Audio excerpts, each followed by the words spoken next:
چھائیوں کو دور کرنے کے لیے بازار میں کچھ کریمیں ملتی ہیں مگر ان کے نتائج جو ہیں مشتبہ ہیں۔ اس کو باریک پیس کر اس کا 1 چمچ لیں اور 10 چمچ روغن زیتون میں اسے ابال لیں۔ اس کو رات چہرے پر لگائیں۔ کولزما، چھائیاں اور کلف، یہ گہرے رنگ کے ایسے داغ ہیں جو عورتوں کے چہروں پر دیکھے جا سکتے ہیں۔ ان کو حمل اور رضاعت کے مسائل کے سلسلے میں معمول کی بات سمجھا جاتا ہے اور ان کو عورتوں کے تولیدی نظام میں بعض تبدیلیوں کی وجہ سے بھی قرار دیا جاتا ہے۔ حمل کے دوران ایسے ہارمونز پیدا ہوتے ہیں جو جلد کے رنگ کو جزیرے بنا کر گہرا کر سکتے ہیں۔ یہ زیادہ تر چہرے، گردن اور ماتھے کو بدنما کر دیتے ہیں۔ یہ زچگی کے بعد تک بھی باقی رہتے ہیں۔ خیال کیا جاتا ہے کہ ان کے اسباب میں فیملی پلاننگ کی گولیوں کو مرکزی حیثیت حاصل ہے، لیکن بعض ایسے مرد حضرات بھی دیکھے گئے ہیں جن کے چہروں پر اس قسم کی چھائیاں ہوتی ہیں۔ مشاہدے کی بات ہے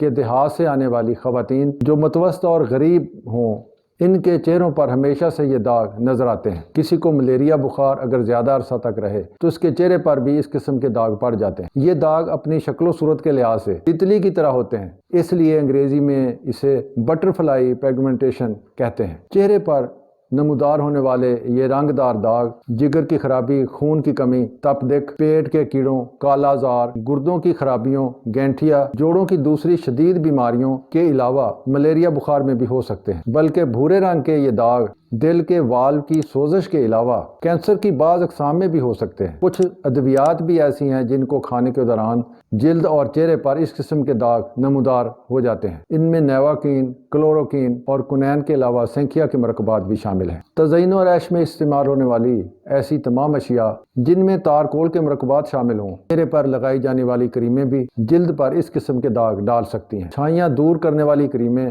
اپنے اجزاء کے لحاظ سے خود بھی اس قسم کے داغوں میں اضافہ کر سکتی ہیں۔ ماہرین جلد پر پیدا ہونے والے باریک تلوں کو بھی چھائیوں کا حصہ قرار دیتے ہیں۔ یہ تل چہرے کے علاوہ گردن، کانوں اور ہاتھوں کی پشت پر بھی دیکھے گئے ہیں۔ یہ سردیوں میں کچھ مدھم پڑ جاتے ہیں اور گرمیوں میں نمایاں ہو جاتے ہیں۔ خون کا پتہ چلانے اور مشتبہ بیماریوں کا علاج کرنے سے یہ چھائیاں دور ہو جاتی ہیں، مگر بعض اوقات سبب دور کرنے کے باوجود بھی یہ چھائیاں برقرار رہتی ہیں۔ اس کا علاج اس طرح سے ہے کہ خون کی کمی کو دور کرنے کے لیے فولاد کے مرکبات دیے جائیں۔